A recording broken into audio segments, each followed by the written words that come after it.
Le Seigneur soit avec vous. Évangile de Jésus-Christ selon Saint Jean. En ce temps-là, Jésus disait à ses disciples, « Moi, je suis la vraie vigne, et mon Père est le vigneron. Tout sarment qui est en moi, mais qui ne porte pas de fruit, mon Père l'enlève. Tout sarment qui porte du fruit, il le purifie en le taillant, pour qu'il en porte davantage. Mais vous, déjà, vous voici purifiés grâce à la parole que je vous ai dite. Demeurez en moi, comme moi en vous.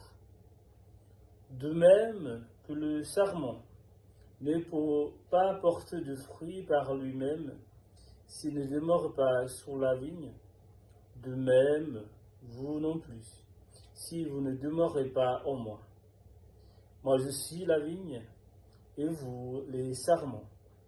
Celui qui demeure en moi, et en qui je demeure, celui-là porte beaucoup de fruits. Car en dehors de moi, vous ne pouvez rien faire.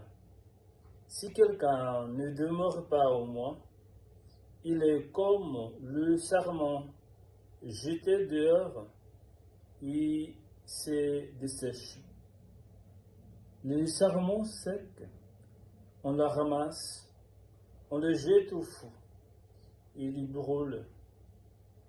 Si vous demeurez en moi, et que mes paroles demeurent en vous, demandez tout ce que vous voulez, et cela se réalisera pour vous. Ce qui fait la gloire de mon Père, c'est que vous portiez beaucoup de fruits, et que vous soyez pour moi des disciples. Acclamons la parole de Dieu.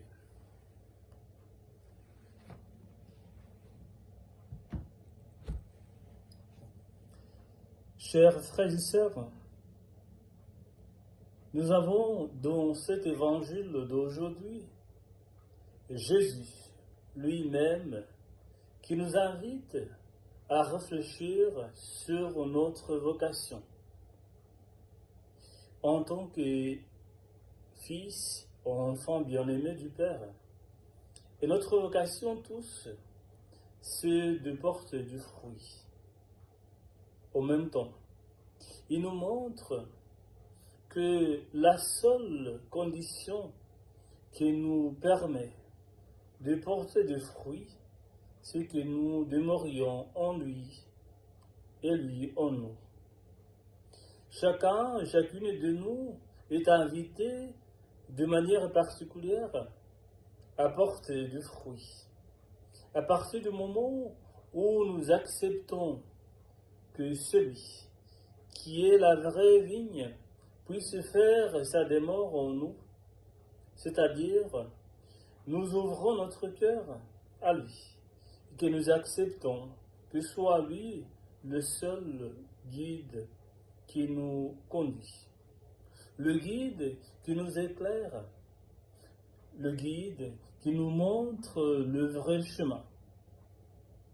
Alors, frères et sœurs, en ce jour où nous célébrons aussi la fête de Notre-Dame de Fatima, nous demandons son intercession auprès de son Fils et qu'avec son amour maternel nous aide à être toujours attentifs aux autres, à être toujours patients avec les autres et surtout toujours disponibles les uns les autres.